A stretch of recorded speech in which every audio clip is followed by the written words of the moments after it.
अस्सलाम वालेकुम ख्वातीन हज़रात, आपको खुशामदीद कहते हैं प्रोग्राम में। और हमारे साथ आज प्रोग्राम में काफ़ी सारे वाक़यात हैं और आज का प्रोग्राम, बल्कि मैंने सोचा अभी ये सोचा और थ्रू आउट मैं सोच रहा था कि आज प्रोग्राम में क्या गुफ्तगू करनी है, और ये सोचने में और समझने में कि प्रोग्राम में चीज़ों को कोऑर्डिनेट कैसे करना है, ऑर्गेनाइज़ कैसे करना है, तो एक कुछ अफरा तफरी की सी कैफियत थी। ज़िंदगी में भी दो तरह के मामलात होते हैं, या तो हमारे पास काम काज की इतनी फरागत होती है, यानी कुछ काम करने वाला ही नहीं होता, तो समझ ही नहीं आती कि ज़िंदगी में रंग भरें तो कैसे भरें, क्या चीज़ करें क्या ना करें।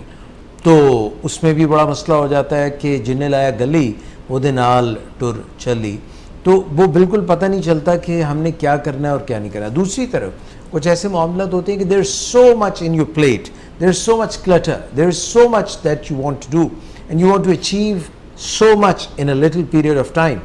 तब भी समझ नहीं आती कि प्रायोरिटाइज किस चीज़ को करें। तो ये जो कोऑर्डिनेटेड एफर्ट होती है, कंसॉर्टेड एफर्ट होती है, वेल ऑर्गेनाइज्ड एफर्ट होती है, प्लान होता है, टाइम प्लान होता है, टाइम मैनेजमेंट के साथ चीज़ें होती हैं, दरअसल वो ही खासा हैं उन तमाम अक़वाम का, उन तमाम 500 फॉर्चून कंपनीज़ का। ये जितनी फॉर्चून 500 कंपनीज़ होती हैं जो कि मुआशी तौर पे और जिनको कॉपी करके दुनिया में अच्छी अच्छी ऑर्गेनाइजेशंस के मॉडल रखे जाते हैं, उनमें ये चीज़ बहुत ही ज़बरदस्त होती है कि वो पहले से भरपूर प्लानिंग करते हैं। जहाँ पे हम भरपूर प्लानिंग की बात करते हैं, ऑर्गेनाइजेशनल एबिलिटीज़ की बात करते हैं, वहाँ पे एक और चीज़ बहुत अहम है जो कि आपको मालूम नहीं होता कि किस वक्त, कब और किस तरह और कैसे मामलात जो हैं वो ज़रा से अगर आपकी गिरफ्त से, आपकी दस्तरस से बाहर चले जाएं, तो उसमें हाथ पाँव अगर फूल जाएं, केला खाया बाल खड़े हो गए, तो भी मामला ख़राब हो जाता है। सो एक तरफ तो हमारी अप्रोच ही होनी चाहिए जिसमें मैंने जैसे पहले अभी जो बातें की कोऑर्डिनेशन वाली और प्लानिंग वाली, दूसरी तरफ ये है कि कई जगह हमें we have to rise up to the situation which we were not expecting before, यानी कि एक बिल्कुल ही नई सूरत हाल पैदा हो जाए। आप जानते हैं कि अल्लाह के अलावा कोई ऐसा नहीं है जो आने वाले वक्त को पहले से बता सके, यानी सही बिल्कुल पेशीन गोई पेश गोई अगर कोई कर सकता है और बिल्कुल मनोइन वैसा ही हो सकता है, तो अल्लाह के इख्तियार के अलावा किसी के इख्तियार में नहीं है। यानी प्रेडिक्टेबिलिटी जो है, टोटल प्रेडिक्टेबिलिटी, वो फ़कत अल्लाह के पास है। इसी तरह से ज़िंदगी में टोटल कंट्रोलेबिलिटी, यानी जो चीज़ें होंगी वो पूरी कंट्रोल में रहेंगी, आउट ऑफ कंट्रोल नहीं होंगी, ये सिफ्त भी फ़कत अल्लाह के पास है। तो कंट्रोलेबिलिटी, प्रेडिक्टेबिलिटी जो है ये अगर अल्लाह के पास है, तो इंसान उसका नायब है, उसका डेप्टी है। अब कई मरतबा हम इस चीज़ को समझ नहीं पाते हैं कि ये कितनी बड़ी पोजीशन है, यानी इतनी बड़ी कायनात, इतना सब कुछ यहाँ पे हो रहा है, मगर उसमें अगर सेकंड पोजीशन किसी की है तो वो आप हैं, हज़रत इंसान है, और ये बहुत बड़ी पोजीशन है। हमें अक्सर इसका इदराक नहीं होता, इसकी रियलाइजेशन नहीं होती। Gravity of the situation and the whole crux of our position, we do not fathom it, we do not realise and understand it. इसलिए अक्सर लोग हम देखते हैं कि अपनी मेराज से, अपनी जगह से बहुत नीचे आके कामकाज कर रहे होते हैं, जिसकी वजह से उनकी अपनी ज़ाती ज़िंदगी में वो नताइज मुरतब नहीं होते जिसके वो अहल होते हैं, जिसका अल्लाह ताला ने उनको अहल करके भेजा होता है। और ना सिर्फ उनकी अपनी ज़िंदगियों में जब वो तमाम गुल नहीं खिल रहे होते, तो फिर उनकी तरफ से खुशबू भी पूरे मुआशरे में और उनके गिरदा गिर्द नहीं फैलती, गिरदो इतराफ़ में नहीं फैलती। और इस तरह सिचुएशन कुछ इस तरह की हो जाती है कि ना वो ख़ुद खुश हो पाते हैं, ना वो अपना पोटेंशियल रियलाइज़ कर पाते हैं, ना वो अपना बेस्ट दे सकते हैं मुआशरे को अपने इर्द गिर्द।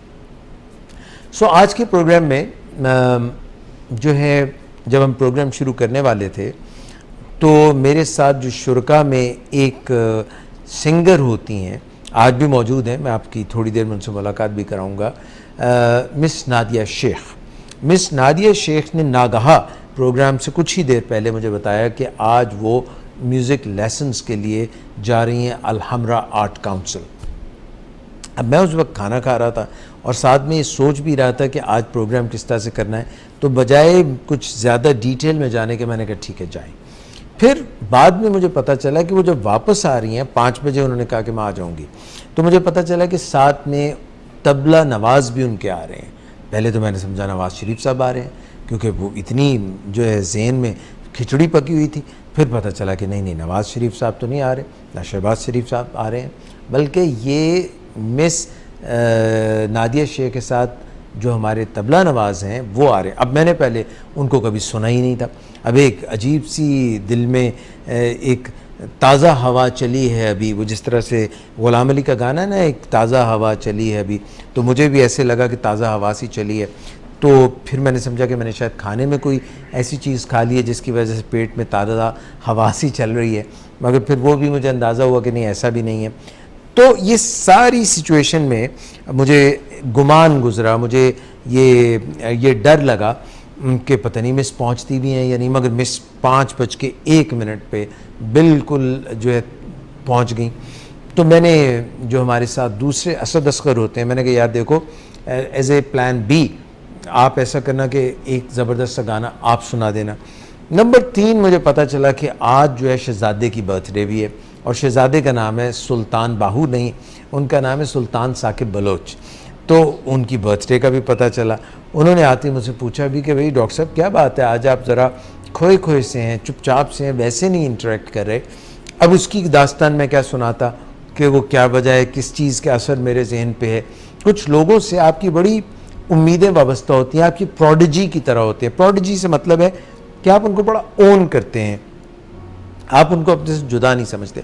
वो जब अपने यानी आप उनको बड़ा मुकर्रब जानते हैं तो आप जो उनसे एक्सपेक्ट कर रहे हो तो उससे हल्का काम कोई कर दें तो उसका आपके दिल पे असर पड़ता है कि यार देखो इतनी कोशिशें, इतनी रफाकत और इतने सब कुछ के बावजूद भी जो है ना वही ढाक के 3 पात। ढाक के 3 पात मतलब एक पत्ता होता है जिसके 3 पात बने होते हैं, उसकी एक टिपिकल शेप होती है।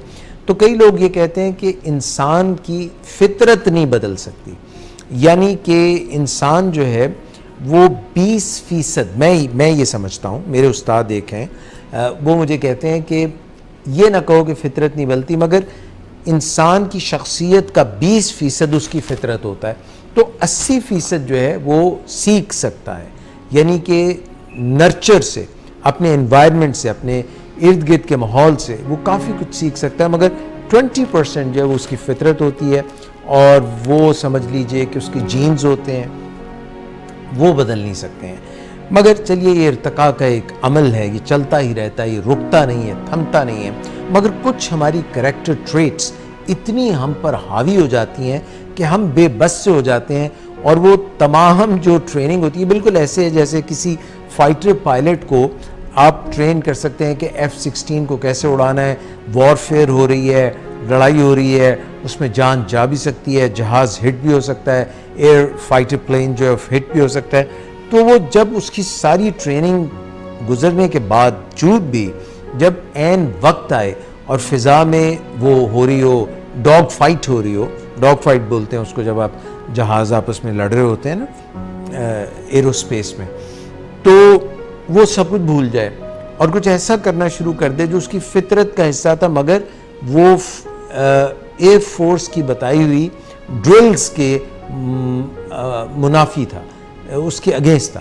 तो ये सारा काम चौपट हो जाता है, ढेर हो जाता है। तो मेरा अपना मूड कुछ डाउन था थ्रू आउट द डे इस वजह से। अच्छा, अब ये आपने देखा कि एक पूरी सरासीमगी का आलम है, यानी कि इसमें इतना कुछ हो रहा था, मगर एक चीज़ हम इसके बावजूद कर सकते हैं, वो ये है कि अल्लाह को याद कर सकते हैं कि या अल्लाह, हम इंसान हैं, हम में कोई कमी है, कोताही है, मगर अगर आप हमारी मदद फरमाएंगे, एआनत फरमाएंगे और हम पर अपनी रहमत ओढ़ा देंगे, उसका लिबादा रखेंगे, तो इंशाल्लाह at the end of the day बिल्कुल ठीक हो जाएगा। और दूसरा, आप अपने आप पर यकीन रखते हैं, you trust in God, you trust in your self कि यार इंशाल्लाह I will try to give my best. and I'll try to manage my mood, and then you trust people. So एतमाद रब पे भरोसा अपनी ज़ात पे, और फिर भरोसा लोगों पे कि वो वक्त जब आएगा तो इंशाल्लाह अपनी बेस्ट परफॉर्मेंस देके बेहतरीन तरीके से आपका साथ निभाएंगे और अपने आप को वो छोटा नहीं होने देंगे, अपनी जो है वो अहलियत से कम परफॉर्म नहीं करेंगे। क्योंकि जो सबसे अहम बात है वो ये है कि what ever you know, can you do your best at the time when it is needed, when the time comes. वो नादा गिर गए सजदों में जब वक्त क़याम आया, ये मुझे वो इकबाल का शेर याद आ गया कि ये मिसरा लिख दिया कि शोख ने महराब मस्जिद पर, वो नादा गिर गए सजदों में जब वक्त क़याम आया। जब खड़े होने का क़याम का वक्त है तो क़याम करना चाहिए, और जब जो है सजदे का वक्त हो तो सजदा करना चाहिए। मगर जब हम वक्त की कैद से अपने आप को हर बंद से आज़ाद कर लेते हैं तो फिर हम एक तरह से मादर पिदर आज़ाद भी हो जाते हैं और मामला जो है सुलझने की बजाय उलझते चले जाते हैं। तो ये चंद बातें आज प्रोग्राम के आगाज़ में मैंने आपसे डिस्कस की, और अल्हम्दुलिल्लाह आप लोगों के साथ अब हम यहाँ पे मौजूद हैं, थोड़ा सा लेट मगर बहुत ही बेहतरीन तरीके से हम प्रोग्राम में आपके साथ रहेंगे। और मेरा ये ख्याल है कि मैं सबसे आपकी मुलाकात जो है बाद में कराऊंगा। यहाँ पर एक छोटी सी ब्रेक लेते हैं, ब्रेक से जब पलट कर आएंगे तो आज के मेरे प्रोग्राम में जितने हमारे दोस्त हैं माँ सवाए जो हमारे तबला नवाज़ हैं उनके, आप सबसे वाकिफ़ हैं, उनसे आपकी दोबारा मुलाकात भी कराऊंगा आज के प्रोग्राम में। और फिर जो हमारे नए जो है, नया मेहमान तो नहीं कहना चाहिए, नया मेहमान तो आपको पता है वो उसका तो मतलब और होता है, तो ये नए मेहमान नहीं है मगर आज के प्रोग्राम में फ़िलहाल ये हमें ज्वाइन कर रहे हैं। तो हमारे साथ रहिए और एक छोटी सी ब्रेक के बाद हम पलट के आते हैं। Please stay with us. बेचैनी, इसका हमें तदारक करना है जी। और दूसरी बात ये है कि हमें सेरोटोनिन को अप रखना है ताकि खुशी भी ऊपर के दर्जे पे रहे, और जोश को भी पूरा रखना है ताकि ज़िंदगी का एहसास बाकी रहे। और शराब चूँकि इन तीनों किस्म के लोगों की ज़रूरत को पूरा करती है, या अगर एक ही बंदे में ये तीनों मामले हों तो इसको भी वो पूरा करती है, तो जो भी इसके चक्कर में फंसता है फिर इसका गर्विदा होकर रह जाता है और फिर कोई बात वो सुनने के लिए तैयार नहीं होता। शराब पीने के बाद जिन लोगों को मसाइल होते हैं, जिनका मेटाबॉलिज्म ख़राब होता है, वो शराब पीने के फ़ौरन बाद नहीं होते, किसी को घंटा 2 घंटे बाद होते हैं, किसी को अगले दिन सुबह जाके वो होते हैं। और उनको फ़ायदा अलग से क्लियर नज़र आता है जब वो शराब पीते हैं, तो उनको वो सब फ़ायदा नज़र आता है, उनकी बेचैनी कम हो जाती है, वो खुशियाँ मनाने लगते हैं और वो लोगों से कनेक्ट करने लगते हैं, और इन्हीं मकासद के लिए लोग शराब पीते हैं। लेकिन कुछ घंटों के बाद उनके अंदर कुछ मनफी हालात पैदा होने शुरू हो जाते हैं। कुछ टॉक्सिन्स हैं जो कि उनके खून में सर्कुलेट करती हैं और उससे उनको एक कोफ्त की सी कैफियत होती है, और इस कोफ्त की कैफियत को ठीक करने के लिए फिर जो करीब तरीन हल होता है वो मज़ीद शराब का इस्तेमाल है। बेचैनी, इसका हमें तदारक करना है जी। और दूसरी बात यह है कि हमें सेरोटोनिन को अप रखना है ताकि खुशी भी ऊपर के दर्जे पे रहे, और जोश को भी पूरा रखना है ताकि ज़िंदगी का एहसास बाकी रहे। और शराब चूँकि इन तीनों किस्म के लोगों की ज़रूरत को पूरा करती है, या अगर एक ही बंदे में ये तीनों मामले हों तो इसको भी वो पूरा करती है, तो जो भी इसके चक्कर में फंसता है फिर इसका गर्विदा होकर रह जाता है और फिर कोई बात वो सुनने के लिए तैयार नहीं होता। शराब पीने के बाद जिन लोगों को मसाइल होते हैं, जिनका मेटाबॉलिज्म ख़राब होता है, वो शराब पीने के फ़ौरन बाद नहीं होते, किसी को घंटा 2 घंटे बाद होते हैं, किसी को अगले दिन सुबह जाके वो होते हैं। और उनको फ़ायदा अलग से क्लियर नज़र आता है जब वो शराब पीते हैं, तो उनको वो सब फ़ायदा नज़र आता है, उनकी बेचैनी कम हो जाती है, वो खुशियाँ मनाने लगते हैं और वो लोगों से कनेक्ट करने लगते हैं, और इन्हीं मकासद के लिए लोग शराब पीते हैं। लेकिन कुछ घंटों के बाद उनके अंदर कुछ मनफी हालात पैदा होने शुरू हो जाते हैं। कुछ टॉक्सिन्स हैं जो कि उनके खून में सर्कुलेट करती हैं और उससे उनको एक कोफ्त की सी कैफियत होती है। और इस कोफ्त की कैफियत को ठीक करने के लिए फिर जो करीब तरीन हल होता है वो मज़ीद शराब का इस्तेमाल है। बेचैनी, इसका हमें तदारक करना है जी। और दूसरी बात यह है कि हमें सेरोटोनिन को अप रखना है ताकि खुशी भी ऊपर के दर्जे पे रहे, और जोश को भी पूरा रखना है ताकि ज़िंदगी का एहसास बाकी रहे। और शराब चूँकि इन तीनों किस्म के लोगों की ज़रूरत को पूरा करती है, या अगर एक ही बंदे में ये तीनों मामले हों तो इसको भी वो पूरा करती है, तो जो भी इसके चक्कर में फंसता है फिर इसका गर्विदा होकर रह जाता है और फिर कोई बात वो सुनने के लिए तैयार नहीं होता। शराब पीने के बाद जिन लोगों को मसाइल होते हैं, जिनका मेटाबॉलिज्म ख़राब होता है, वो शराब पीने के फ़ौरन बाद नहीं होते, किसी को घंटा 2 घंटे बाद होते हैं, किसी को अगले दिन सुबह जाके वो होते हैं। और उनको फ़ायदा अलग से क्लियर नज़र आता है जब वो शराब पीते हैं, तो उनको वो सब फ़ायदा नज़र आता है, उनकी बेचैनी कम हो जाती है, वो खुशियाँ मनाने लगते हैं और वो लोगों से कनेक्ट करने लगते हैं, और इन्हीं मकासद के लिए लोग शराब पीते हैं। लेकिन कुछ घंटों के बाद उनके अंदर कुछ मनफी हालात पैदा होने शुरू हो जाते हैं। कुछ टॉक्सिन्स हैं जो कि उनके खून में सर्कुलेट करती हैं और उससे उनको एक कोफ्त की सी कैफियत होती है। और इस कोफ्त की कैफियत को ठीक करने के लिए फिर जो करीब तरीन हल होता है वो मज़ीद शराब का इस्तेमाल है। बेचैनी, इसका हमें तदारक करना है जी। और दूसरी बात यह है कि हमें सेरोटोनिन को अप रखना है ताकि खुशी भी ऊपर के दर्जे पे रहे, और जोश को भी पूरा रखना है ताकि ज़िंदगी का एहसास बाकी रहे। और शराब चूँकि इन तीनों किस्म के लोगों की ज़रूरत को पूरा करती है, या अगर एक ही बंदे में ये तीनों मामले हों तो इसको भी वो पूरा करती है, तो जो भी इसके चक्कर में फंसता है फिर इसका गर्विदा होकर रह जाता है और फिर कोई बात वो सुनने के लिए तैयार नहीं होता। शराब पीने के बाद जिन लोगों को मसाइल होते हैं, जिनका मेटाबॉलिज्म ख़राब होता है, वो शराब पीने के फ़ौरन बाद नहीं होते, किसी को घंटा 2 घंटे बाद होते हैं, किसी को अगले दिन सुबह जाके वो होते हैं। और उनको फ़ायदा अलग से क्लियर नज़र आता है जब वो शराब पीते हैं, तो उनको वो सब फ़ायदा नज़र आता है, उनकी बेचैनी कम हो जाती है, वो खुशियाँ मनाने लगते हैं और वो लोगों से कनेक्ट करने लगते हैं, और इन्हीं मकासद के लिए लोग शराब पीते हैं। लेकिन कुछ घंटों के बाद उनके अंदर कुछ मनफी हालात पैदा होने शुरू हो जाते हैं। कुछ टॉक्सिन्स हैं जो कि उनके खून में सर्कुलेट करती हैं और उससे उनको एक कोफ्त की सी कैफियत होती है। और इस कोफ्त की कैफियत को ठीक करने के लिए फिर जो करीब तरीन हल होता है वो मज़ीद शराब का की कैफियत को ठीक करने के लिए फिर जो करीब तरीन हल होता है वो मज़ीद शराब का इस्तेमाल। जी नाज़रीन, एक बार फिर से आपको खुशामदीद कहते हैं प्रोग्राम में। और आज के प्रोग्राम में वक्फे के बाद आपकी मुलाकात करा रहे हैं अपने शुरका से। सबसे पहले दाएं तरफ मेरे तशरीफ़ रखते हैं सुल्तान साकिब बलोच, सुर संगीत के सुल्तान। तो आपको हम खुशामदीद कहते हैं। और हमारे साथ जो आज हमें ज्वाइन कर रहे हैं, फ़र्स्ट टाइम प्रोग्राम में आ रहे हैं, हम आपको खुशामदीद कहते हैं, वेलकम करते हैं।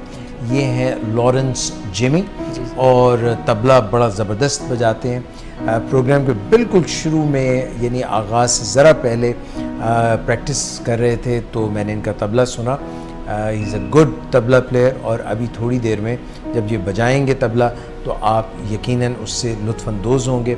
आपको हम लॉरेंस जिमी खुशामदीद कहते हैं। ये मुझे बताइए कि ये जो जिमी है ये आपके उस्ताद जी का नाम जी? था? उस्ताद जी का नाम है। अच्छा, पता नहीं क्या बात है कि आपका नाम लॉरेंस से मेरे जहन में सीधा नाम जो आता है वो लॉरेंस ऑफ अरेबिया का आता है। और लॉरेंस ऑफ अरेबिया वो थे जब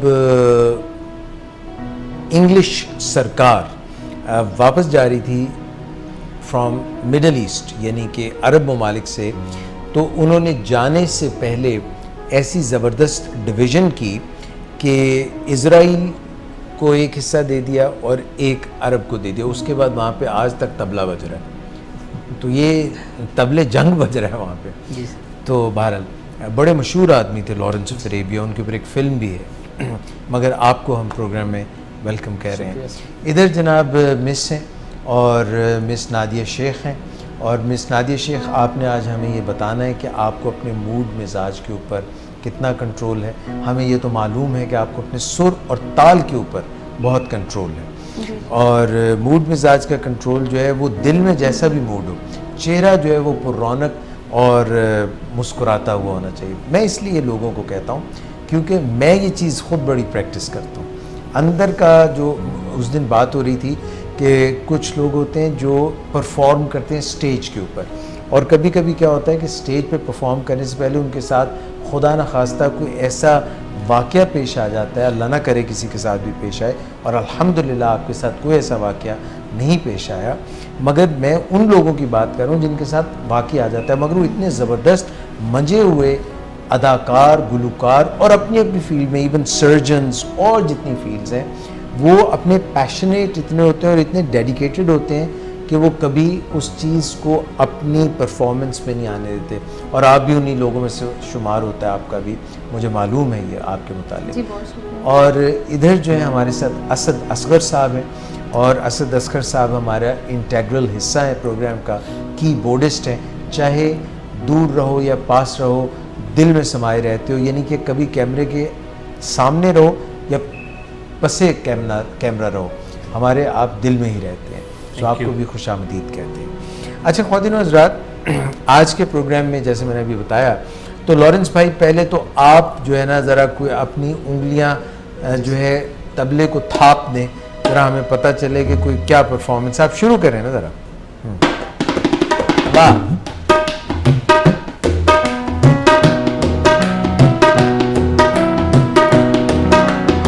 उन दिनों की बात है जब लॉरेंस भाई तबला बजाते बजाते एक दफा अफ्रीका के घने जंगलों में चले गए। इधर इनके हाथ से तबला बज रहा था, उधर ये सुर सारे अफ्रीका में फैल रहा था। और वहां पे कीनिया, नैरोबी और जितनी भी जगह थी, वहां पे जानवर एक ही घाट पे पानी पीने चले आ रहे थे।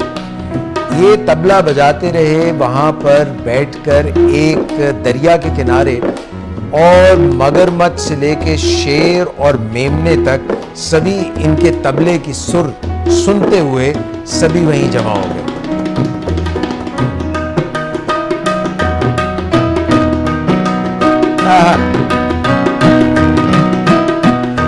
वाह, सो जनाब, thank you very much Lawrence भाई, बहुत ही ज़बरदस्त। जैसे आपने सुना तबला जो है इनका कमाल। अच्छा जी, आज जो प्रोग्राम में क्योंकि एक बर्थडे बॉय भी हमारे साथ है, और उस बर्थडे बॉय का नाम जो है मैं पहले भी बता चुका हूँ, सुल्तान साकिब बलोच। अच्छा, हुआ ये सुल्तान भाई के साथ कि कल बर्थडे आज होने वाली थी, तो कल इन्होंने एक छत पे ही चले गए और छत पे नज़ारा लेने गए। ये अब ये पता नहीं किसका नज़ारा लेने गए थे। साथ में इनका जो था ना छोटा बच्चा भी था, और ये उसको कहने लगे कि बेटा आगे मत बढ़ना, यहाँ से आप स्लिप हो सकते हो, और मैं चाय रख के आता हूँ। जो भी इनके मेहमान आए हुए थे छत पे, और ओपन छत थी, और वहाँ पे बच्चे को इन्होंने उठाया और कहा कि मैं आपको छोड़ के आता हूँ। वहाँ इनका पाँव हो गया स्लिप, और बच्चे को बचाते बचाते कि उसको चोट न लगे, ये नीचे गिरे, बच्चा ऊपर गिरा और इनको चोट लग गई। तो ये बताइए सुल्तान भाई कि ये कल क्या वाक़या हुआ, और अब आपकी सेहत कैसी है, तबीयत कैसी है? और ये एन बर्थडे से एक दिन पहले वाक़या हुआ, आपने कोई अपनी नज़र नहीं उतारी, आपने कुछ सदका नहीं दिया, कोई चांद से चेहरे का सदका भी उतारा कीजिए। तकलीफ़ को भी याद किया। एक्चुअली ज़िंदगी नाम ही इसी चीज़ का है, और मैंने जैसे स्टेटस भी लगाया था अपने बच्चे की तस्वीर का। सब घर के ऊपर ना कंस्ट्रक्शन का काम हो रहा है, कंस्ट्रक्शन हो रही है, और ईंटें वगैरह पड़ी हैं, और शटरिंग का और लेंटर वगैरह का सिलसिला शुरू है। तो ईंटें पड़ी थी, और मुझे लगा कि बेटा ईंटों के पास से गुजरेगा तो कहीं स्लिप ना हो जाए, तो मैंने उसको अपनी गोद में लिया, और वही चीज़ मेरे साथ होगी। बच्चे को बचाते बचाते आप खुद स्लिप हो। हाँ, लेकिन मुझे मुझे तकलीफ़ अपनी का कोई दुख नहीं। अल्हम्दुलिल्लाह। हाँ अल्हम्दुलिल्लाह। उसको थोड़ी सी चोट लगी थी लेकिन बच बचा वो। तो यही तो होता है वालिद का साया, जो बाद में हमें ज़्यादा याद आता है।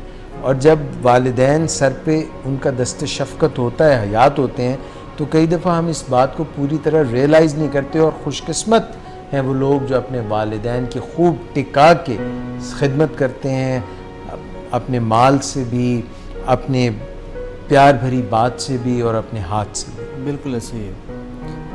अच्छा जी, अब ये मुझे बताइए कि अब आपने कितनी बहारें देख ली हैं, ये मैं नहीं पूछूंगा। जाहिर सी बात है, ये कुछ ऐसी बातें ये तो हमने नहीं पूछनी ना आपसे। अल्लाह ताला ने मेरी शख्सियत मतलब देखने में मेरी जिसामत ऐसे बनाई है कि अगर मैं थोड़े दिन कंट्रोल करूँ, वाक करूँ, भाग दौड़ करूँ, तो मैं 2-3 साल 4 साल नीचे आ जाता हूँ। अगर मैं थोड़ा सा सुस्ती का मुजाहरा करूँ तो ऊपर जाना शुरू हो जाता हूँ। अच्छा, अब हैरत की बात है कि आप इस वक्त 30 साल के लग रहे हैं, हालांकि हैं आप 25 के। मतलब ये एक कमाल है कि शख्सियत जैसे आपने बताया। मैं आज 34 का हो गया हूँ। अरे ये तो अब फिर गड़बड़ होगी फिर तो। और उम्मीद करता हूँ कि मैं चंद दिनों में 30 तक पहुँचूँगा। 30 तक? हाँ। यानी जो बैक गियर लगा के अपने आप को फिट करेंगे। और 30 पे आके मैंने 5 साल 30 पे रहना इंशाल्लाह। इंशाल्लाह। देखने की आदत। रीमा जी को देखिए, अपनी बात की इतनी पक्की हैं वो माशाल्लाह। 18 साल की थी वो आज से 15 साल पहले, और अब भी वो 5 साल से ज़्यादा उनकी एज नहीं बढ़ी। ये भी मैंने बढ़ा दी। तो 2 बातें उनकी मुझे बड़ी अच्छी लगती हैं। एक तो जिस तरह आपने बताया वो अपने आप को फिट रखती हैं बहुत।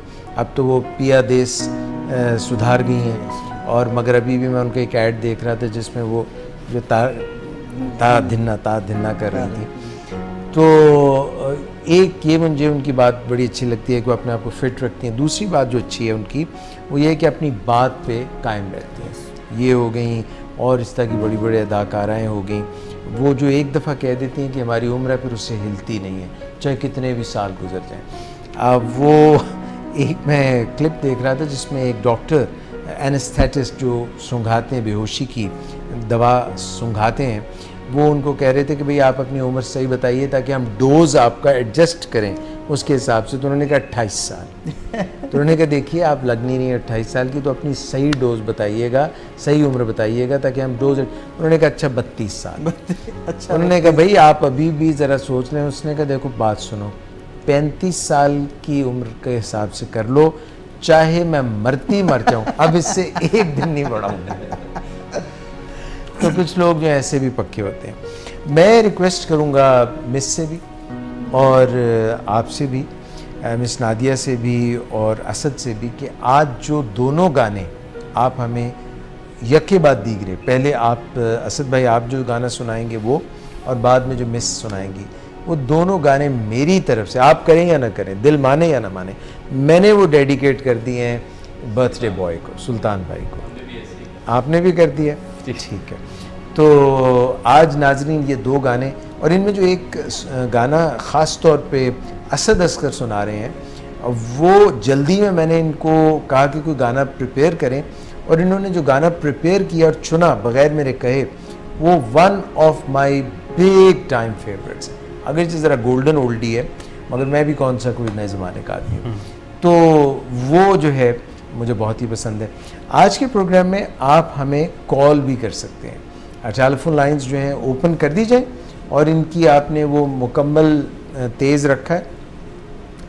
इस वक्त हम आज के प्रोग्राम का पहला गाना सुन रहे हैं, और उस गाने के बाद हम आपकी कॉल्स लेंगे। तो over to you Asad. Thank you. जैसे आपने कहा कि आपने फ़ौरन ही मुझे कहा, तो मुझे थोड़ी सी बूटी भी चलानी पड़ेगी। बिल्कुल चलाएं, क्योंकि वो हमने कोई लंबी चौड़ी पहले प्रिपरेशन नहीं कर रखी थी।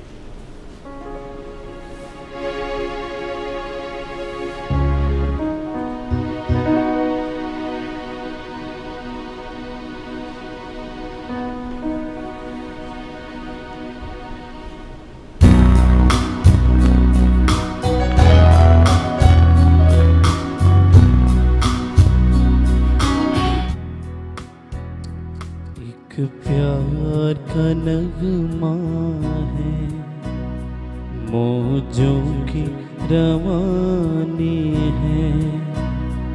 एक प्यार का नगमा है, मौजों की रवानी है। जिंदगी और कुछ भी नहीं, तेरी मेरी कहानी है। एक प्यार का नगमा है, मौजों की रवानी है।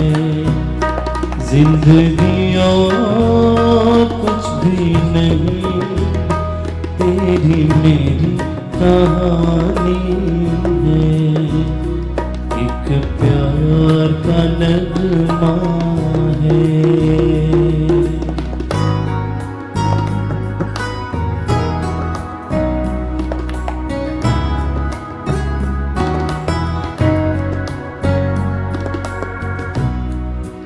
खोना है, कुछ खोकर पाना है। जीवन का मतलब तो आना और जाना है। कुछ पाकर खोना है, कुछ खोकर पाना है। जीवन का मतलब तो आना और जाना है। दो पल के जीवन में एक उम्र चुरानी है। जिंदगी और कुछ भी नहीं, तेरी मेरी कहानी है। एक प्यार का नगमा है, मौजों की रवानी है। जिंदगी और कुछ भी नहीं, तेरी मेरी कहानी है।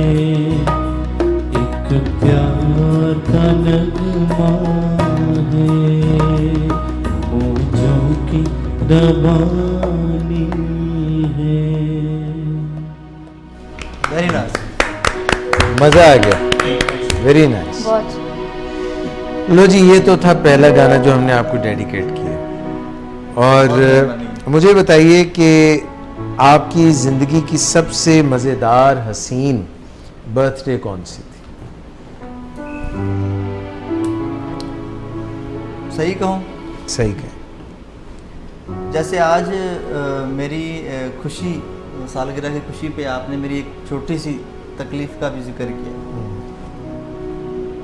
मेरी ज़िंदगी की सबसे हसीन सालगिरह जो है वो 8 अक्टूबर 2005 थी, और उसी दिन ही ज़लज़ला भी आया था। तो वो यादगार, उसके बाद मैंने नहीं कभी सेलिब्रेट नहीं किया।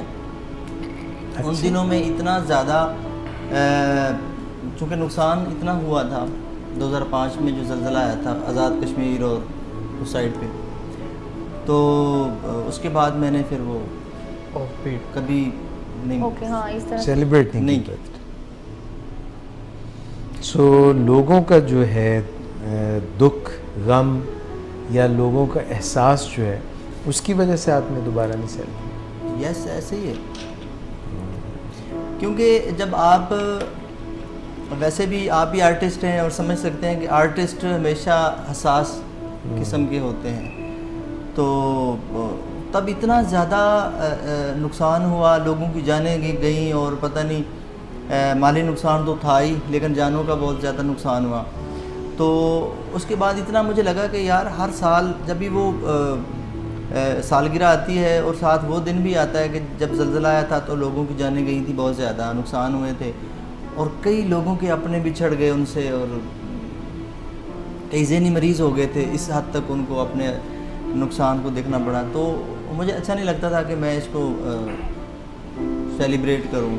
अच्छा, जो पर्सनैलिटी की कुछ ऐसी ख़ास बातें होती हैं ना लोगों में, जो उनको ज़िंदगी में दूसरों से मुमताज़ करती हैं या उनको आगे लेके जाती हैं या उनमें कोई खसूसियात होती हैं, उनमें एक होती है एम्पैथी, एक चीज़ होती है सिंपैथी।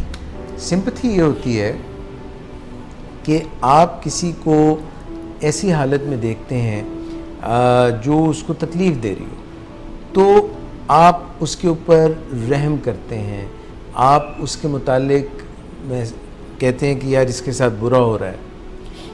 एक ये है कि जो दर्द से, जिस कैफियत से वो गुज़र रहा है, आप वो कैफियत ख़ुद महसूस कर सकें, इसको कहते हैं एम्पैथी।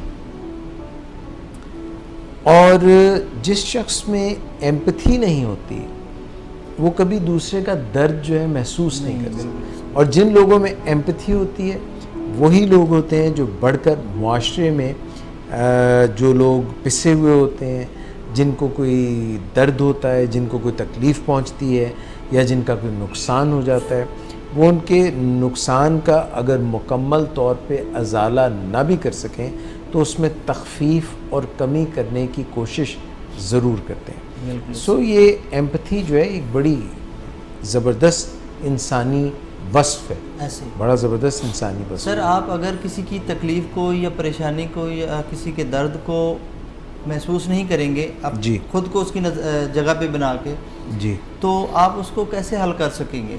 बिल्कुल। अगर आप हल कर नहीं सकते, अगले बंदे की तकलीफ़ को आप महसूस करते हैं और उसके बाद हल करने की पोजीशन में नहीं है, लेकिन आपको एहसास होता है कि वो तकलीफ़ कितनी तकलीफ़ में है, और आप दुआ कर सकते हैं कि या अल्लाह इसकी तकलीफ़ को दूर कर। देखिए, इंसान जो किसी के लिए कुछ कर सकता है ना, उनमें एक बहुत बड़ी चीज़ जो है वो है वक्त पर किसी शख्स को अपने अल्फाज से दिलासा देना। ये बहुत बड़ी बात, ये भी एक फाया है, ये भी एक मरहम है। उसके बाद फिर ज़ाहिर है जब आप अल्फाज से करते हैं और वो अल्फाज दिल से आप अदा करते हैं, तो फिर आप ये सोचते हैं कि अगला मैं कदम कैसे उठाऊं कि मैं एक्चुअली इसकी मदद कर सकूं, यानी दामे दरमे सुखने, ये जो तरीक़ाकार है। लो जी, हमारे साथ इस वक्त लाइन पे हैं। अस्सलाम वालेकुम। एक मिनट में ज़रा आवाज़ आपकी ऊंची कर लूँ क्योंकि बहुत ही धीमी आवाज़ आ रही है। आपकी आवाज़ धीमी इसलिए है कि आपकी हलक से धीमी आवाज़ निकल रही है या हमारे फ़ोन में कम आवाज़ आ रही है? एक मिनट ठहर जाएं। राशिद यार, ये मुझे बता कि किस तरह इसकी मैं आवाज़ ऊंची करूं, क्योंकि आवाज़ बहुत लाउड स्पीकर जो है। एक मिनट ठहर जाएं। ये ओके, थैंक यू जी, अब सही हो गया। अब बात कीजिए जी। एजाज भाई, अस्सलाम वालेकुम। वालेकुम सलाम। जैसे कि आप जानती हैं कि आज जो है सुर के सुल्तान जो हैं, मैंने आज कॉल ही इसलिए की है कि सुल्तान साकिब बलोच भाई को ऑल्दो मैं पहले ग्रीट कर चुकी हूँ, लेकिन मैंने कहा ऑफिशियली ऑन एयर भी हैप्पी बर्थडे कहना चाहिए इनको। आपका हैप्पी बर्थडे सुल्तान साहब तक पहुँच गया। अच्छा मिस, क्योंकि आप एक क्लिनिकल साइकोलॉजिस्ट भी हैं मिस फरीफ हुई, एम्पैथी का क्या रोल है अगर किसी में एम्पैथी मिसिंग है किसी शख्स में, और अगर किसी में एम्पैथी है और किसी में अगर बहुत ज़्यादा है, कुछ ज़रूरत से ज़्यादा, इन तीनों चीज़ों को ज़रा सा एक्सप्लेन करें आप बीइंग अ क्लिनिकल साइकोलॉजिस्ट। देखिए, एम्पैथी का ना होना और एम्पैथी का बहुत ज़्यादा होना दोनों ही एबनॉर्मल है। ठीक हो गया, ठीक है। मॉडरेशन में एम्पैथी होनी चाहिए हर इंसान में। इतनी एम्पैथी जरूर होनी चाहिए हर एक में कि आप अपने आप को दूसरे की जगह रख के सोच सको कि वो इंसान क्या सोच रहा होगा इस वक्त, या अगर जो ये इवेंट हुआ है इससे उस इंसान के दिल पे क्या गुजरी होगी जी।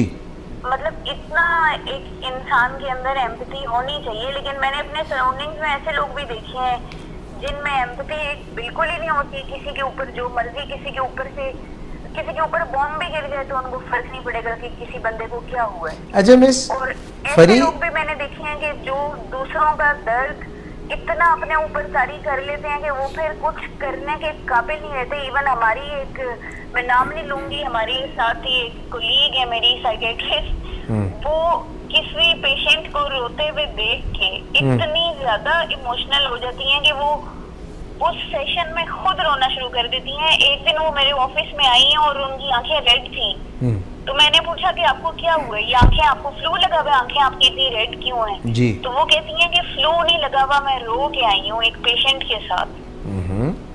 तो इस हद तक एम्पैथी एक मेंटल हेल्थ प्रोफेशनल में होना जो है ना, ये भी मेरे ख्याल में अच्छी बात नहीं है, क्योंकि हम अगर खुद रो पड़ेंगे तो अपने पेशेंट की क्या हेल्प करेंगे। सही बात है। अच्छा, इमोशनल लायबिलिटी, एक लायबिलिटी की बात नहीं कर रहे, लेबाइल होना, इमोशनली अनस्टेबल होना, यानी लेबाइल इमोशंस के ऊपर काबू न रख पाना। अगर हाँ, मूड स्विंग्स की बात नहीं कर रहा, ये जो हम अभी बात कर रहे हैं इमोशनल लेबिलिटी, यानी बिल्कुल इमोशंस जो हैं वो ऑल ओवर द प्लेस। वैसे आप कह भी सही रही हैं फरी, क्योंकि इमोशंस जो हैं उन्हीं से हमारा पूरा मूड बनता है। इमोशंस जो है वो सतून की तरह हैं, तो उनको अगर हम लेके अगर हम उनको कंट्रोल ना करें, खुशी में कोई बहुत ज़्यादा खुश हो गया, इसीलिए तो कहते हैं कि जब इंसान खुश हो तो उसमें जो है कोई हमें बड़े बड़े वादे नहीं करने चाहिए, और जब बहुत दुखी हो बंदा तो ऐसे में हमें जो है कोई फैसले नहीं करने चाहिए, बिल्कुल, क्योंकि वो एक्सट्रीम हुआ होता है ना। तो एक्सट्रीम जब हमारे कोई भी इमोशंस का होता है उसमें हमसे गलती हो जाती है, और हमारे दिमाग को अल्लाह पाक ने इसीलिए इस तरह से डिज़ाइन किया है कि एक तरफ लॉजिक ज़्यादा है, फहमो फरासत समझ बूझ उसका दौरा राइट साइड पे ज़्यादा है, सॉरी लेफ्ट साइड पे ज़्यादा है। लॉजिकल साइड जो है लेफ्ट साइड पे हमारी ब्रेन की ज़्यादा है, दूसरी जो है इमोशनल साइड है। तो इनको दोनों को साथ लेके चलना चाहिए। वो इकबाल ने भी तो कहा है ना कि पासबाने अकल वाली बात, हाँ, पासबाने अकल वाली बात, कि बेहतर है कि पास रहे पासबाने अकल, लेकिन कभी दिल के पास रहे पासबाने अकल, लेकिन कभी कभी इसे तन्हा भी छोड़ दे। अब ये जो तन्हाई देने का मामला है वो मुझे नहीं समझ आया कि उन्होंने क्यों कहा है कि कभी कभी इसको तन्हाई भी दे देनी चाहिए। आपको कभी ऐसा होता है कि आप अपने दिमाग को जो है वो थोड़ी देर के लिए छुट्टी पे भेज दें और सिर्फ दिल से फैसले करें? बहुत ज्यादा। अक्सर मैं जब भी अपने बारे में बात करती हूँ ना, तो मैं लोगों को पहले से कहती हूँ, प्लीज डोंट जज me as a clinical psychologist. मेरी एक अपनी इंडिविजुअल पर्सनैलिटी भी है अपार्ट फ्रॉम माई प्रोफेशन। तो उसमें मुझसे लोग ये कि जी अगर मैं अपने बारे में कोई सच किसी को कुछ बताऊं तो लोगों से मुझे ये सुनने को ना मिले कि तुम तो साइकोलॉजिस्ट हो, तुम क्यों ऐसी बात करी। अच्छा, आप बस बर्दाश्त नहीं करती कि वो ऐसी बात क्यों करें? जी देखिए, बात सुने एजाज भाई, हर बंदे की एक प्रोफेशन एक अलग चीज है और एक उसकी इंडिविजुअल पर्सनैलिटी है। वो जो इन्नेट पर्सनैलिटी की मैं बात कर रहा था, फितरत की जो मैं बात कर रहा था, फितरत की जो आप बात कर रहे थे। अब देखिए, मैं जब हॉस्पिटल में होती हूँ, जब मैं पेशेंट्स के साथ होती हूँ, उस वक्त मैं इंटायरली डिफरेंट होती हूँ। वहाँ पे मैं ये नहीं होती जो भी आपके साथ बात कर रही हूँ, या मतलब बाकी लोगों के साथ, जो घर वालों के साथ जो मेरा इंटरेक्शन है वो बिल्कुल टोटली डिफरेंट होता है। मुझे एक बात तो बताइए, as a clinical psychologist again, एक बंदा है, एक डॉक्टर है, वो कार्डियोलॉजिस्ट है, वो लोगों को कहता है भाई आप सिगरेट ना पिए, आप जो है निहारियाँ ना खाएं, आप पाए ना खाएं, और जब वो अपने क्लिनिक से उठ के जाता है तो वो लंबे लंबे कश लगाता है और फिर हवा में मरगोले छोड़ता है धुएं के, और फिर उसके बाद वो जो है ना निहारियाँ और ये सब चीज़ें भी खाता है। ये कुछ सही कर रहा है या गलत कर रहा है, या इसके कॉलोफिल में तजाद है, इसको अपने आप पे काम करना चाहिए, या इट्स ओके? इजाज़ भाई, ये जो आप बात कर रहे हैं ना, आई टोटली एग्री, लेकिन बात यह है कि देखिए ये हैबिट्स हैं, और जो मैं बात कर रही हूँ वो पर्सनैलिटी है। अच्छा, ये जो है ये हैबिट्स हैं और वो पर्सनैलिटी है। वो पर्सनैलिटी, अब जैसे अगर मेरी जो कॉग्निशंस हैं, अच्छा चले, मैं थोड़ी सी थोड़ी सी एक और बात कर लेता हूँ, थोड़ा सा बदल के। एक कार्डियोलॉजिस्ट है, वो कहता है कि जो लोगों की टाइप ए पर्सनालिटी होती है, टाइप ए पर्सनालिटी में ये होता है कि लोग जो है बहुत एंग्शियस हो जाते हैं और एनर्जेटिक रहते हैं और उनको गुस्सा भी बहुत जल्दी आ जाता है। अच्छा, ये जो टाइप ए पर्सनालिटी है, इसका एक को रिलेशन है कार्डियक डिजीज के साथ। बिल्कुल, ये they are more prone to cardiac disease. अच्छा, अगर एक कार्डियोलॉजिस्ट ये कहे कि भाई आपकी टाइप ए पर्सनालिटी है, आप इसको दुरुस्त करने की कोशिश करें, आप वॉक किया करें, आप अपने इंट्रोस्पेक्शन किया करें, अपनी इनसाइट डेवलप करें, ये सारी चीज़ें वो लोगों को कहता है, मगर ख़ुद जो है एक सर्जन है, वो कार्डियक सर्जन है सपोज, और जब वो सर्जरी में जाता है और कोई औजार उसकी मर्ज़ी के मुताबिक दाएं बाएं हो जाता है, और एक नर्स है बेचारी या उसकी टीम है जिसका उसको पता है कि वो उसका कुछ बिगाड़ भी नहीं सकते, और वो शटाक करके इधर स्कैल्पल फेंकता है और चीज़ों के इधर उधर फेंकता है और टेंट्रम्स थ्रो कर देता है, इसके मुतालिक आपका क्या ख्याल है? एजाज भाई, ये जो आप बात कर रहे हैं ना, देखिए हम सबको जो है ना अपने ऊपर एक इतना सेल्फ कंट्रोल तो होना चाहिए कि हम जिस सिचुएशन में है वहाँ पे हम जिस तरह, वही आप वाली बात है, हमेशा हमें रिस्पॉन्ड करना चाहिए रिएक्ट करने के बजाय। शाबाश, बिल्कुल सही कह रही हैं। हमेशा कहते हैं, और ये बात आपकी मैंने अपने पल्लू से बांधी हुई है, और अच्छे से आपको ये पल्लू जो है इसमें 2-4 गिरें लगा दें पक्की वाली। अच्छा, हाँ, पल्लू चेंज होते रहते हैं, मसला ये है, एक पल्लू नहीं होता मेरा। यही तो मसला है ना कि वो आपके पास इतनी लंबी चौड़ी वार्डरोब है, तो पल्लू कभी इधर चला जाता है, कभी उधर चला जाता है। सब मैं गिरे निकालूंगी। अच्छा, एक मजे की बात सुने, सब मेरे पीछे खिड़की है और खिड़की पे ओले पड़ रहे हैं। ओ, किसने सर मुंडाया? सर तो अभी वैसे किसी ने भी नहीं मुंडाया। तो ये तो कमाल हो गया, ये तो सर्दियां आ गई। सर्दियां बस आ गई। आपने तो सर्दियों के लगता है कपड़े भी नहीं निकाले अभी, लॉन के सूट चल रहे हैं। मेरा तो पूरा अक्टूबर लॉन में गुजरेगा। ना अब ना गुजरा। एजाज भाई, मैं अभी कुछ नहीं कर सकती, मेरे पास बिल्कुल टाइम नहीं है अक्टूबर में। देखिए, जब ओले पड़ गए तो इसके बाद बर्फबारी के इम्कानात बहुत बढ़ गए हैं। सामने मरगला हिल्स पे जरा नजर दौड़ाएं, आपकी खिड़की से शायद टेरेस से नजर आएगी। मैं ऐसे स्टंट्स भी कर सकती हूँ कि लॉन के ऊपर स्वेटर पहन सकती हूँ मैं। Very good. फिर एक काम जरूर कीजिएगा कि लॉन के ऊपर तो स्वेटर हो जाएगा, मगर जो नीचे आपका गियर है उसके नीचे कोई गर्म लिबादा भी ओढ़ लीजिएगा, कोई ऊपर धोती बांध लीजिएगा। थर्मल? अच्छा, थर्मल, हाँ, ये भी एक चॉइस है, ठीक है। तो फरी, ये आपकी जो इतनी जबरदस्त, जी, सुल्तान साकिब बलूच भाई को एक तो ग्रीट कर दूं, और दूसरा इनके बेटे को जो चोट लगी है उसके लिए बेस्ट विशेस हैं। वो बड़े खुश इस बात में हैं कि अब्बा जी ने बेटे को कम से कम चोट लगने दी। वैसे एक बात मैं बताऊं, ये जो अभी इनके साथ हुआ है ना, ये भी परसों तरसों मैं सोच रही थी कि मेरे साथ ऐसा ना हो जाए। मैं ट्रेडमिल कर रही थी जी, और मेरा भाई जो है ना वो मेरे हाथ में पकड़ा गया, मेरा भतीजा छोटा, अच्छा, अभी 2 साल, उसकी भी आज बर्थडे है। पहले मैं ये बता दूं, माशाल्लाह, बहुत बहुत सालगिरह मुबारक हो आपके भतीजे को, जिसका नाम है मोहित, और उसके अब्बा हमने बहुत रखे हुए हैं, और उसके अब्बा हैं फवाद मुस्तफ़ा, और उसकी अम्मा जो हैं वो हैं समरा फवाद, और उसके दादा दादी को और उसकी फुफ्फी जो कि आप बजाते खुद हैं,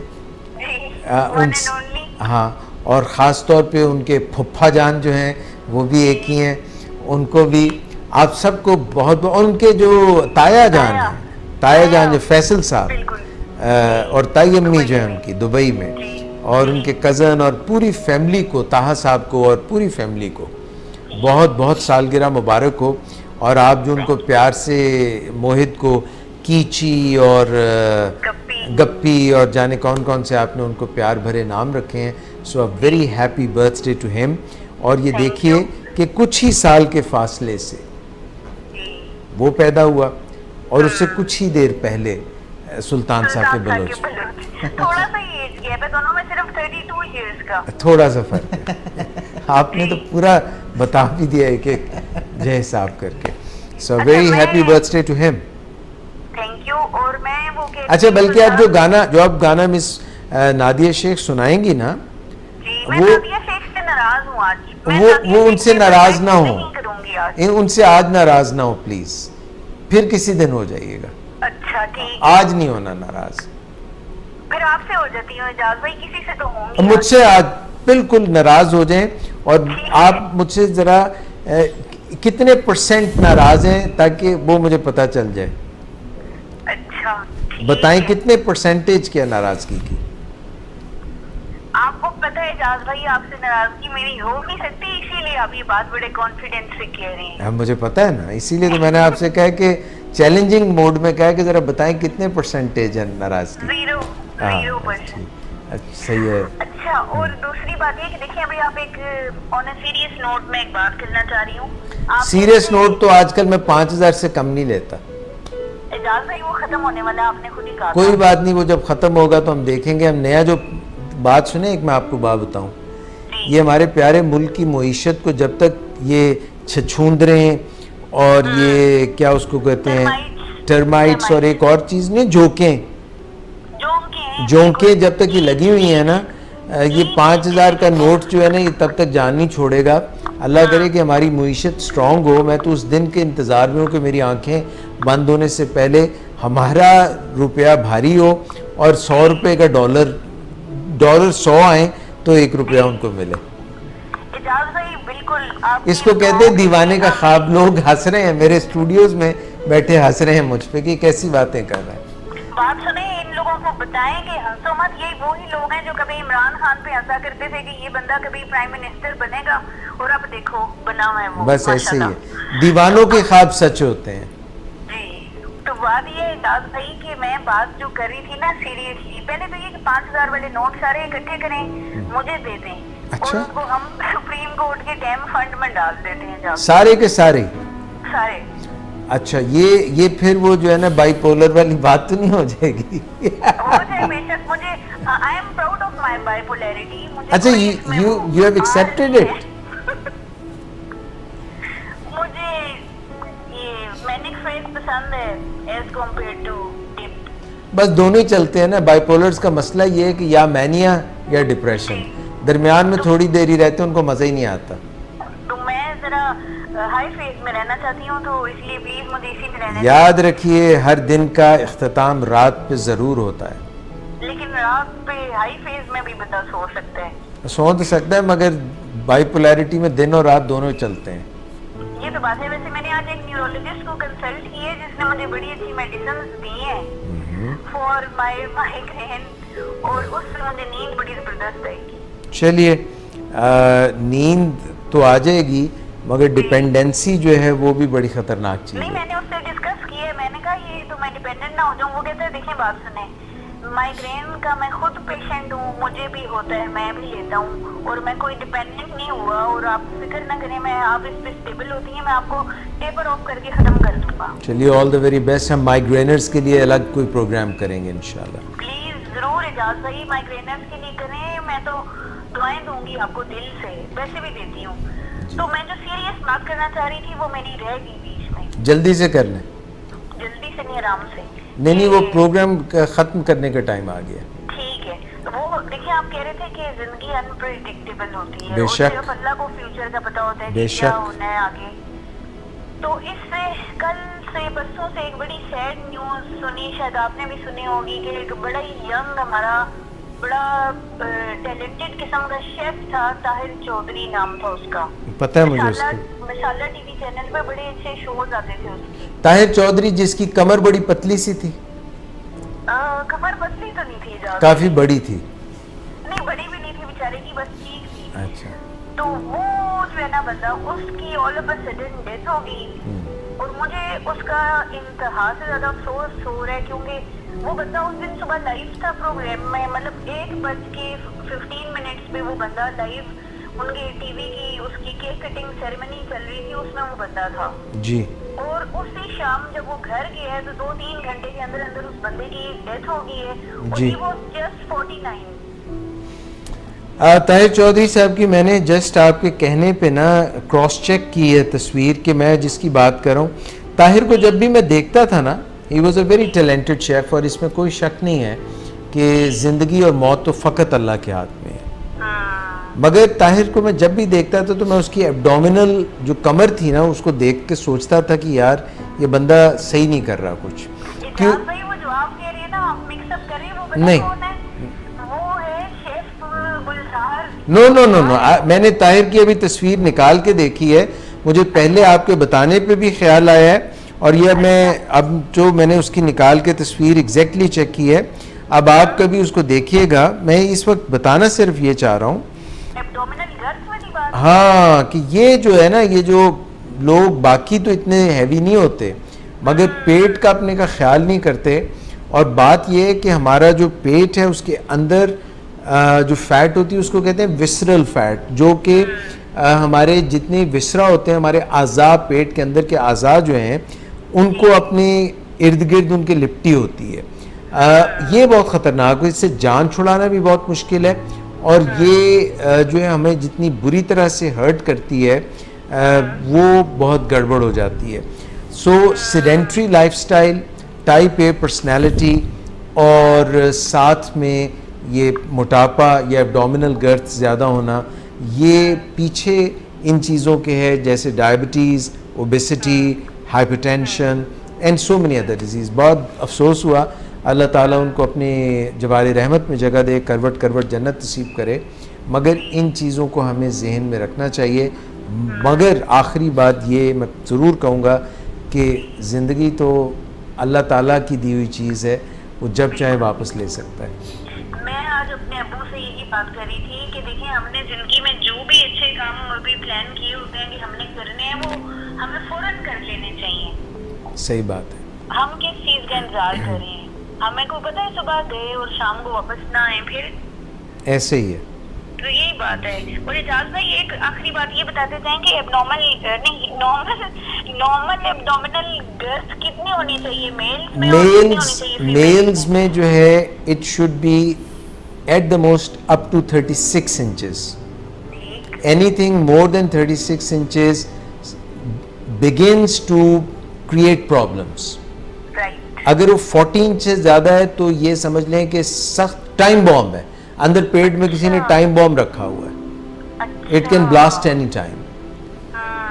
सो 36 इंचेस या लेस, और फीमेल्स में it should B not less more than 32 inches. More than 32 नहीं होनी चाहिए। अच्छा, जो ही 32 से वो जितनी ऊपर जाती है और 36 से ऊपर होगी तो उन्होंने टाइम बॉम्ब रखा हुआ है। तो ये एक बड़ा सिंपल सा एक जो है पैरामीटर है हेल्थ का। ठीक है, thank you so much Aijaz भाई। और अभी मैं सलाम कह दूं आपके उधर आए हुए तीनों, इम्तियाज, राबिया नायाब, रहमान सईद, ये लोग सारे आए हुए हैं, और मैं अब जाती हूँ, वरना फिर मुझे जो है ना इन सब से मार पड़ेगी कि बाजी ने टाइम ज़्यादा ले लिया। हाँ, टाइम ज़्यादा तो नहीं लिया, सिर्फ 21 मिनट्स हमने बात की है। वो तो एजाज भाई हाई फेज वाले बंदे से बात करते हुए आपको पता है कि थोड़ा सा टाइम लग जाता है। मगर अब मैंने और आपने एक आइंदा वादा करना है कि हमने ऑन द शो 5 मिनट से ज़्यादा बात नहीं करनी। आपने मुझे याद करा देना है कि इजाज़ भाई अब 5 मिनट हो गए हैं, अब कॉल मेरी काट दें, और हम अपना टाइमर सेट कर लें। टाइमर सेट कर लें। जैसे मेरे हॉस्पिटल में 6 मिनट बाद कॉल ड्रॉप हो जाती है। अब ये देखें होने लगी ड्रॉप।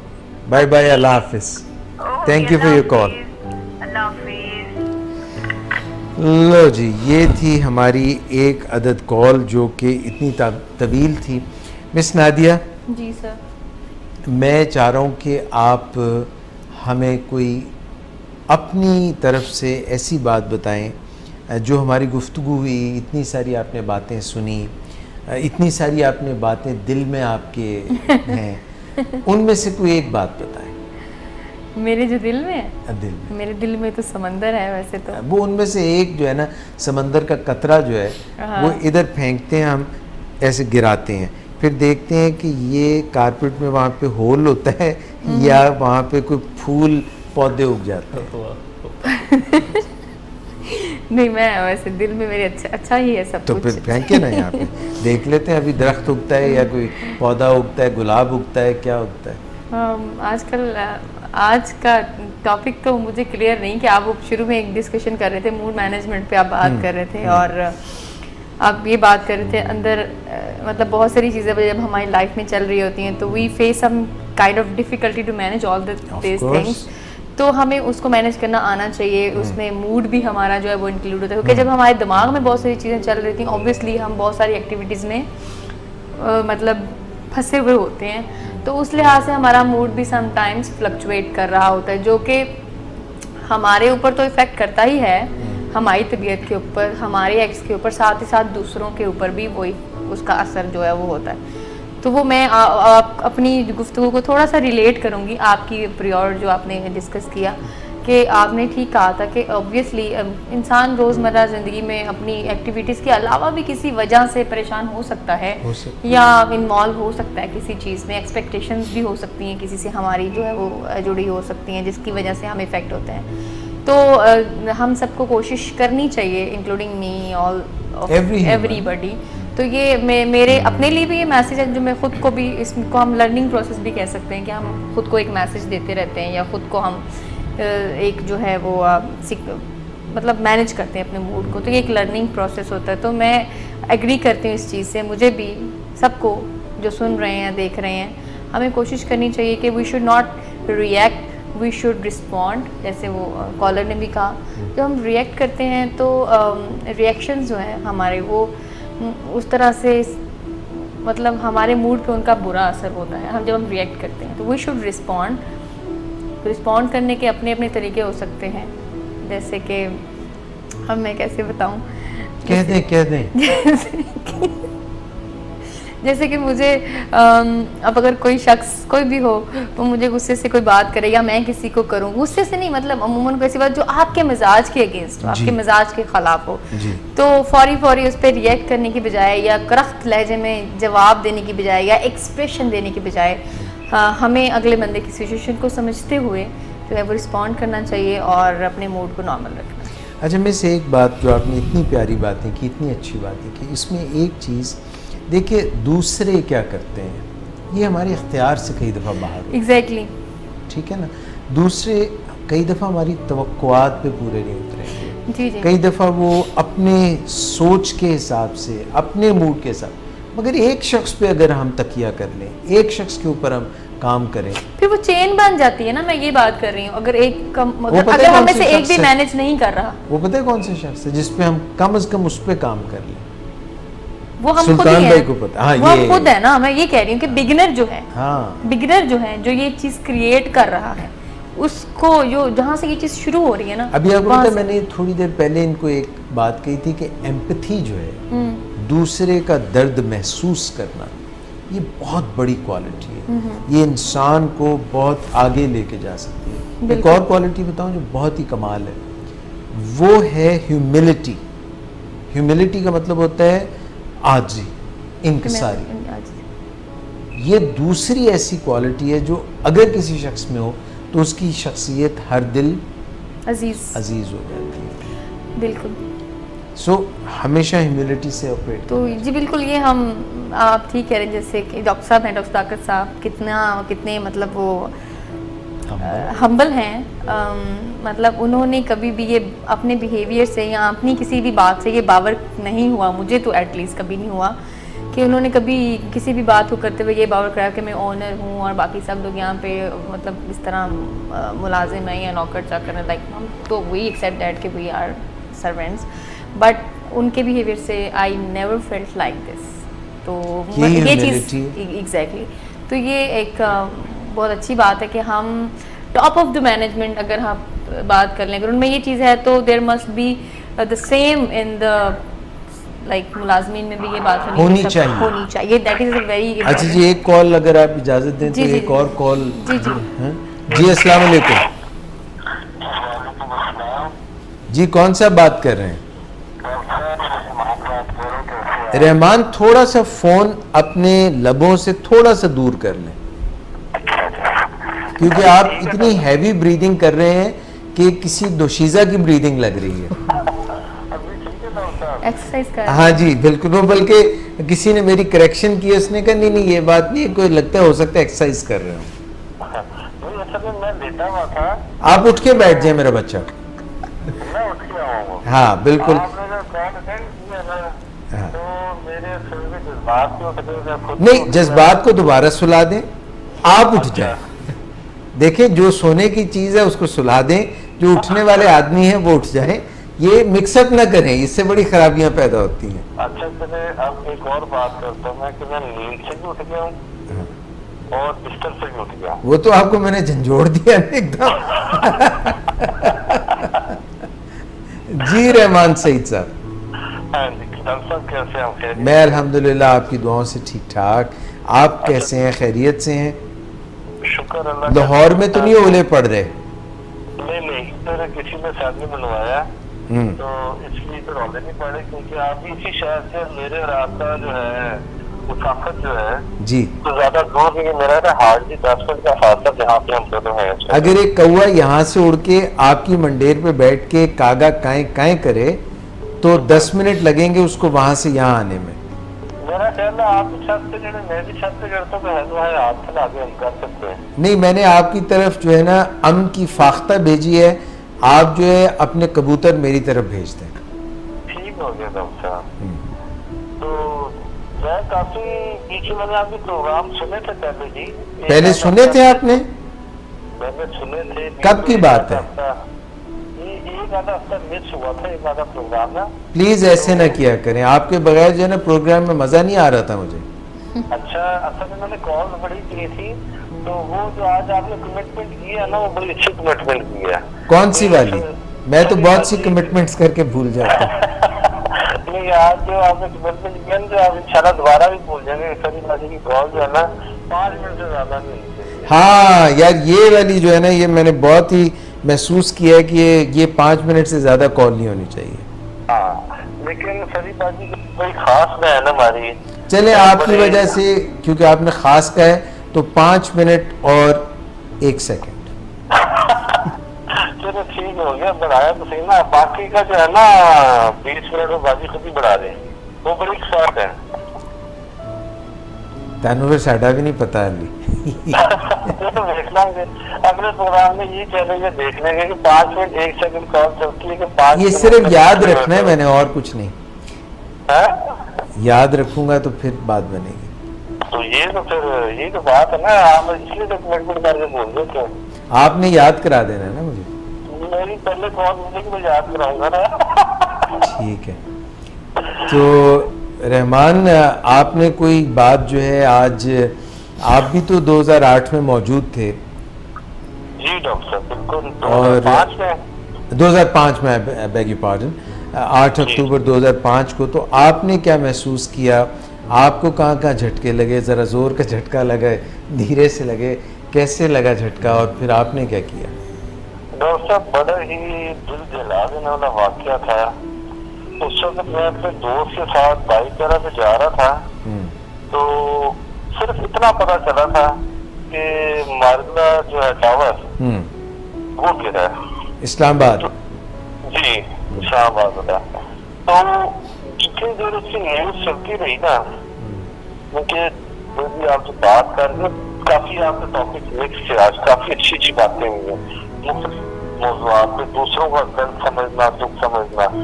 तो मेरा भी दिल कुछ ऐसे ही बड़ा नरम तबीयत का, तो दूसरे को अगर तकलीफ से देखो तो आपका तो दिल खासतौर पे गुजरांवाला तक जाए तो बहुत ही नरम हो जाता है।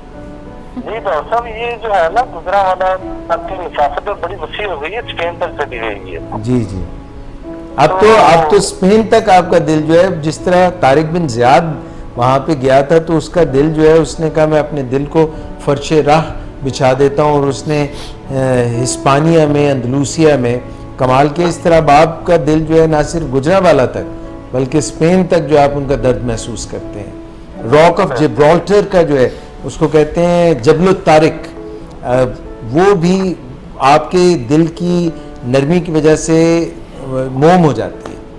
बिल्कुल डॉक्टर साहब, ये तो दिल जो मोम है ना, वो तो जो गुजरांवाला हो, तो स्पेन हो, तो आपकी गली मोहल्ला हो। कौन सा?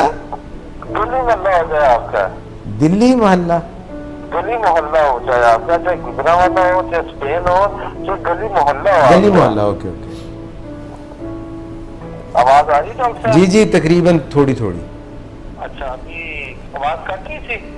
नहीं, आपकी आवाज कदरे कम आ रही है और भौंपू बज गया, समय का भौंपू बज गया। 5 मिनट से ऊपर हमारा टाइम हो गया। अच्छा, ये 5 मिनट 1 सेकंड हो गया फिर? नहीं, इस वक्त 5-6 मिनट से ऊपर हम चले गए। अच्छा, अगर आपका टाइम शॉर्ट है तो फिर अगले प्रोग्राम में बात करते हैं। इंशाल्लाह मैं इंतजार करूंगा और मुंतजिर रहूंगा। इंशाल्लाह ताला। बहुत शुक्रिया आपको कॉल करने का। ओके डॉक्टर साहब, थैंक यू। अल्लाह हाफिज। अल्लाह हाफिज। वालेकुम अस्सलाम। लो जी, कॉल्स भी हो गई। मेरा ख्याल है कि अब जो है प्रोग्राम का अख्ताम करने का वक्त आ गया। लॉरेंस भाई जो है ख़ास तौर पे वो उन्होंने भी एक जगह पे जाना है, मैंने 2 जगह पे जाना है। सुल्तान भाई की बर्थडे 3 जगह पे उन्होंने जाना है, मिस ने 4 जगहों पे जाना है और उधर उन्होंने 5 जगहों पे जाना है। तो ये सारों ने मिल के जाना है। जाना हमने एक ही जगह पे आखिरकार वो ज़रा पता नहीं है कि कब जाना है और कहाँ जाना है। तो मिस जी जी, बहुत ही ज़बरदस्त सा आपने आज एक गाना जो तैयार किया हुआ जी है, तो मैंने तो अपनी तरफ से डेडिकेट कर दिया जिसको करना था। अच्छा, कर लेते हैं इनका। हाँ, हेलो, तो आप हमें गाना सुनाएं। नाजरीन, आज के प्रोग्राम को हम इख्तिताम पजीर करेंगे मिस के गाने से, और हम तमाम शुरका जो यहाँ पे मौजूद हैं उनका शुक्रिया अदा करते हैं, और उधर जो आप हमारा प्रोग्राम सुन रहे हैं, आपका प्रोग्राम में आने का, सुनने का हमें जो है रौनक बख्शने का बहुत बहुत शुक्रिया। इंशाल्लाह अगले प्रोग्राम में मुलाकात होगी। तब तक के लिए आप मिस का सुनिए ज़बरदस्त सा गाना। Once again happy birthday to you. तुम जियो हज़ारों साल, और दोनों जहानों में अल्लाह आपका सर बुलंद करे। और डॉक्टर इजाज़ कुरैशी को विलिंग वेज के इस फोरम से, वॉक यू टॉक से इजाज़त दीजिएगा। अपना बहुत ख्याल रखिएगा। अल्लाह करे कि ये अक्टूबर और ये विंटर और ये जो मौजूदा फॉल सीज़न चल रहा है, ये सभी आपके लिए बेहतरीन साबित हों। Until next time, from my side, Allah Hafiz. Over to you, Miss.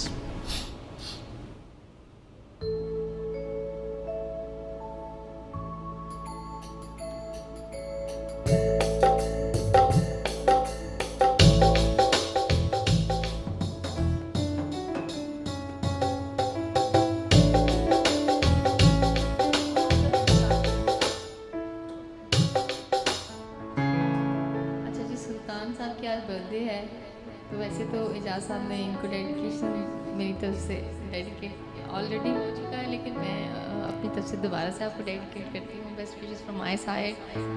और आप जो भी ज़िंदगी में करना चाहते हो, what ever the field is, आगे जो भी, तो मेरी तरफ से बेस्ट विशेस हैं। आप अल्लाह करे आप कामयाब हो ज़िंदगी के हर मैदान में।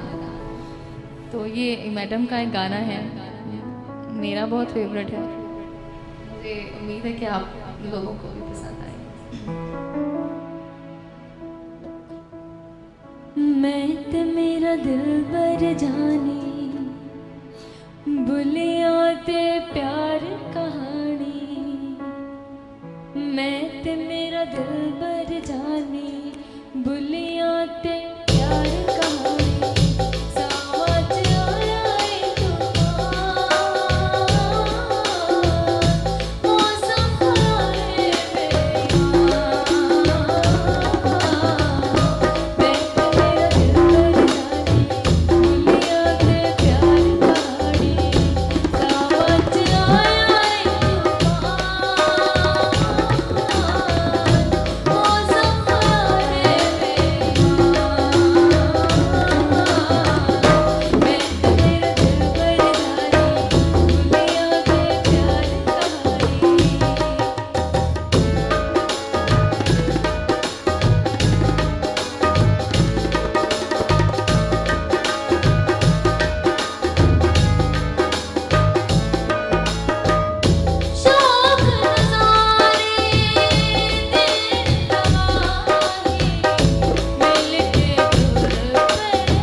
नाइस।